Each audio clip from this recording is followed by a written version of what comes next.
Sibingelela ababukeli bayi-Black Live TV, igama noNhlanhla Mamelo wakaZondi. Sesikhona-ke njena sikhona la esikhipha khona izimfihlo kulona uhlelo lwethu mnandi khona namhlanje sivashelo yena uma sizoza ukuthi yona yiphi imfihlo yakhe asiphathele yona kulona uhlelo lwethu mnandi kakhulu. Please do not forget to subscribe kuyona-ke YouTube channel yethu. Siyabona ukuthi-ke njena laphana siyakhula usuku nosuku nanokuthi abantu bayasizakala kakhulu kulona leli khaya i-Black Live TV. Kade ngiyabona nani Nkosi yami ukuthi libe niwavezile ama-comment enu. Kodwa-ke right now asizwe ukuthi uma uthini kuyona imfihlo yakhe nayo namhlanje. Sawubona ma? Yebo sawona. Ninjani? Ngiyaphila njani? Sikhona. Ma yiphi imfihlo yakho ofisa ukudlulisela wena namhlanje? Bengifisa ukukhuluma nosisi wami omncane.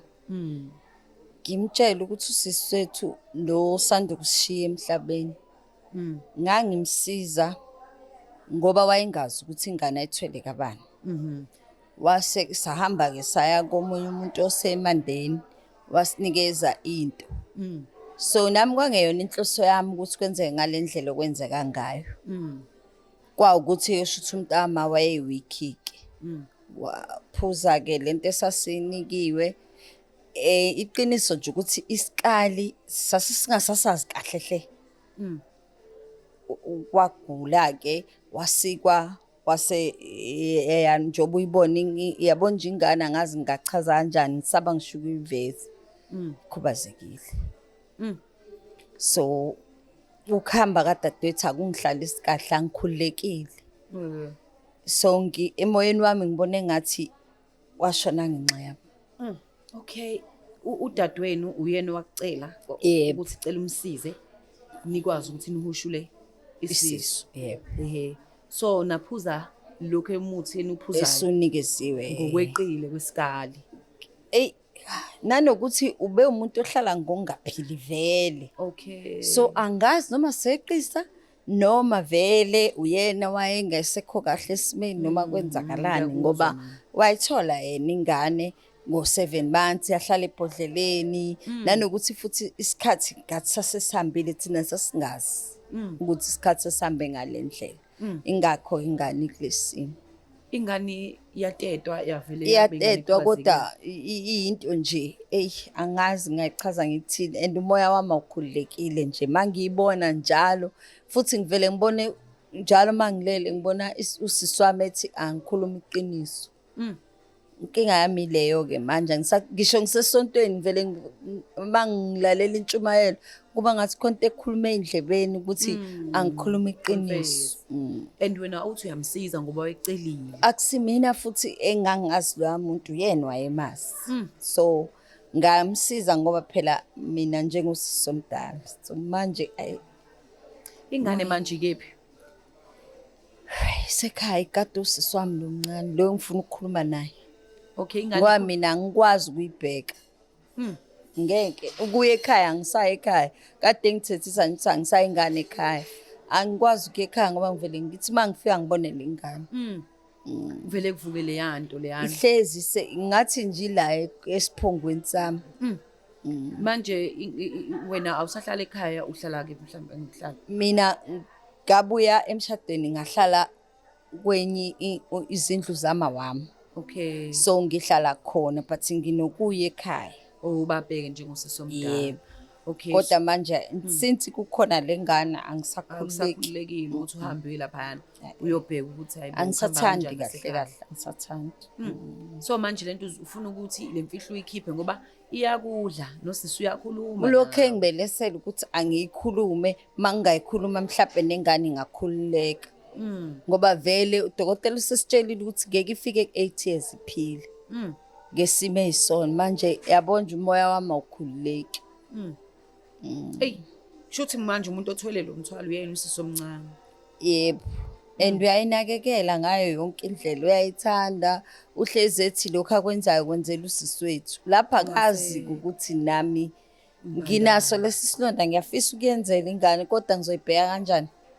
Nawe usisi waze wahambe emhlabeni enalesilonda engakaza axoxele umuntu kuwina nobabili naziyo. Yena phela ngithi wathi mayeqeda ukubeletha wablida kakhulu nanokuthi akulona iphutha lesibhedlela konke okwenzeka iphutha lalento ayiphuzayo. Ngiyakuzwa mina. So manje ufisa ukuthi mesimxoxela lo sisi omncane uzothini ngoba phela ithemba lakhe manje wena. And uyangithemba kakhulu. Iwena ithemba lakhe and uyena umuntu enazi kahle ukuthi mhlambe wena ohlezi uqhamuka nama-solutions njengomuntu omdala ekhaya. Angifuna ngizonde kodwa ngifuna ang-understand isimo engidlula kusona ngoba nami ngiyafisa ukuthi ngabe udadewethu usaphila. But let's hope ukuthi uzokwazi ukuthi aku-understand noma singesazi mhlambe noma usekuqambela amanga uzobona ungathi uqamba amanga uqambela umuntu ongasekho amanga ngoba engakwazi ukuyiphendulela noma mhlambe angazi uzobona ngayiphi indlela uya-understand. Futhi okunye engikufisayo ukuthi umndeni singawutshezi gcine kuthini. Angazi angenza kanjani ukuthi ifamily yonke angayitshezi. Ingazizwa. Until ingane-ke kuze kufike kutheni yashona uma ukuthi yashona. Hayi asike sizame simfonele sisomncane. Simuze ukuthi uzothini ngalo lolu daba. Ngibuka ukuthi uyena othole wonke lo mthwalo nayo ingane ihleli naye nanani. But ke uyena waziyo ukuthi nina nizogcina nikhulume kanjani ngoba thina into esiyenzayo ukuthi sithole isisombululo sikwazi ukuthi sikusize ukuze kuleyo mfihlo yakho usuyikhiphile ukwazi ukuthi ube protected and ukwazi ukusizakala futhi. Asike simfonele sisi. Azingasaba Nkosi.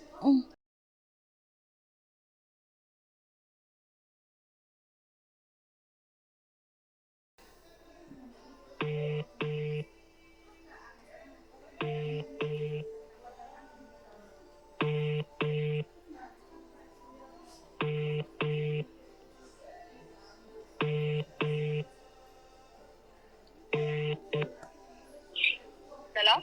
Yebo sanibona sisinjani? Ngiyaphila njani? Ngikhona. Ukhuluma noNonhlanhla from iBlack Life TV. Ngikukhona? uNonhlanhla wakaZondi Sibongo sikwi-Black Life TV la sisho khona sithi sikhipha izimfihlo. Oh, okay. Kumayelana?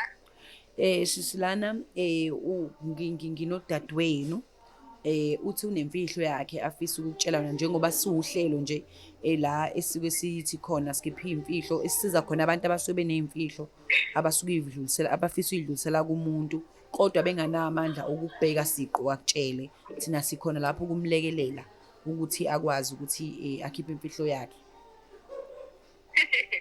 I-prank yini noma mhlawumbe kanjani because anginayo usisi ngicabanga ukuthi unemfihlo. Usisi wakho omdala. Oh. Okay. Yes, uyabona ukuthi akusiyona i-prank. Hayi yes. Ngicela ubambe kancane zobusuyezwa ke. Nkuni. Unjani sis? Unjani sis? Ngiyaphila unjani? Ngiyaphila mntagogo. Hayi asakwazi ukuqhamuka ukufonela kuma-TV noma Black Life babasha abacimi. Ikona lokho ke mntama ekwenza ukuthi kunzima ukuze ekhaya. Kunzima ukuze ekhaya. Ngoba ngivele nanyamalala nje ngishaya ngedwa hayi shembandla nyamangaza bu. Inkinga njengoba kukhona ingane ngiyazi ukuthi usunalokho ukuthi ngibalekele ingane. Hayi ngoba ngibalekela mntama ukuthi nje akukho phela okunye nilaxaze kumina ingane phela. Mina ngilalo uneni. Ngisindwa ukuthi udade wangicela ukuthi ngimsize. Kahle kahle bengafuna ukuthi ibe khona leyo ngane ngoba kahle kahle imaki. Ongifundela yazi ngathi angizwa kahle. Yebo.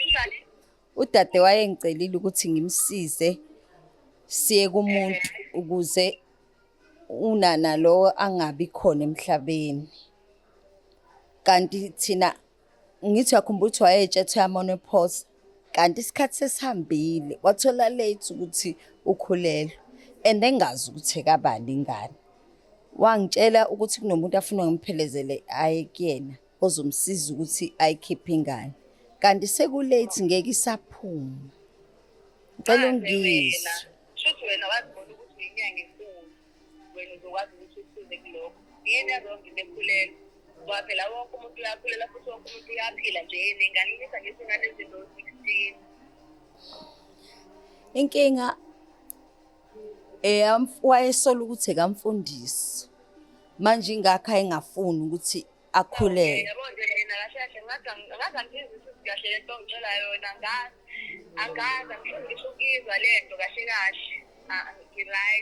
ngi-right after ngithwale emngaka sengumthwele mina ngenxa yale ngane ngikhulisa ngehla ngenyuka ngingasizo ngisho nawumuntu oyedwa ngoba sengizoqhamuka sengizofonela ngama-TV sengizofonisa ngabantu engingabazi ukuthi abakhulume nami ngoba ukhiphisa ihliphehla ngiyithende naleyo uthulele ngisonke lesi sikhathi washona ekhaya washona udisi wathula wena ukwazi kahle ukuthi kahle ukuthi owenze yonke le nto wena uyaqhamuka manje after isikhathi esingaka uyazi ukuthi impilo yengane isengcupheni and wena uyakwazi lokho kodwa futhi wena umuntu obalekayo wena umuntu obalekela inkinga ushiya mina nengane ukuthi mina ngenzeni kahle ingane bekumele ngabe ihlala nawe uyakwazi lokho Ngizoyibheka kanjani njoba kungisinda nje ukuthi ikhubazeke nje yikho njoba ikhubazekile ikona yonke lento mina ngibheka kanjani ingane mina uyangicabanga yazi ukuthi awungicabangeli kahle leyo nto engishoyo awungicabangeli and kushuthi kahle lokho okwenzile kuzizi usangakwazi ukuthi ukwenze nabo umuntu ukuthi ukwazi ukuthi ufike wenze into into esisabisa kanje into enyathisa igazi uqede lapho ube nesibindi sokuthi umuntu uzokhuluma uzongifonisa nama-TV. Ngicela ungixolele mntama Hayi anginaso ngidinga uxolo njengoba ngifonela yabo ithatha lento anginaso angazi yabo nje suvete wanginyoka suvete wangikhula umoya angisekho right manje ngenxa zakho uyathakatha akumina engaya kumuntu ngangingamazi uyena wayemazi vele ngeke uzuvuma ukuthi wena kade uthule yonke lesinyaka angalukuthuli ubungasho ngane yangoza kuwena bungasho ngani sonke lesi sikhathi sikhathazekile sidola abathakathi wena uyazi yena ukuthi kwenzakalani Nembezo ngisindayo ngiyacela bandla ngicela uyigcine phakathi kwethu sobabili angifuni ngisho ukuzwa baningi o-anti ngabe uyabafonela ubatshela uzafuna ukuthi ufonele bona ngoba mina ngeke ngizokwazi ukuthi ngiyimele lento imithwalo engingake sengibe nayo ngiqiqa ibhedlela ngiqiqa yonke indawo ngiqiqa o-Home Affairs ngenxa yengane wena owaziyo ukuthi kwenzeke kanjani ukuthi izinto kanje kodwa uyithulele nje uyilekthela uyihlalele le ingakho nje le ndaba zomshado wakho shabalala zilokhu shabalala hawe ma Ngiyaxolisa iloko nje ngingakusho ukuthi ngiyaxolisa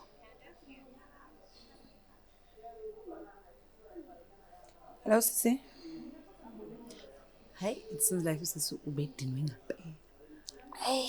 Sevele wavala nefone kanjalo. Fanele Dini nama ngazi ngizoyichaza ngithini ngoba mengasatshela umndeni angazi ngingabhekana kanjani na kodwa ke ngoba ngikhulumile noma yena angangixolela kodwa nje bengilidinga kodwa uxolo lakhe ngoba uyena umuntu engisele naye Ya nathi sabonga ukuthi ubile nesibindi ukuthi uze eBlack Live TV and sizokusiza mekufanele ukuthi singenelele as iBlack Live TV sihambe siyokhuluma nosisi nakho konke lokho uzokwazi ukuthi kuxazululeke. Abukeli ba iBlack Live TV sibonge kakhulu kulona ke uhlelo lethu sisho kamnandi sithi skipha izimfihlo ngakhohlwa ukuthi ke usubscribe lapha ku page lethu ku YouTube asihlangane ngokuzayo ngikuthanda kakhulu bye. It's the Black Live TV.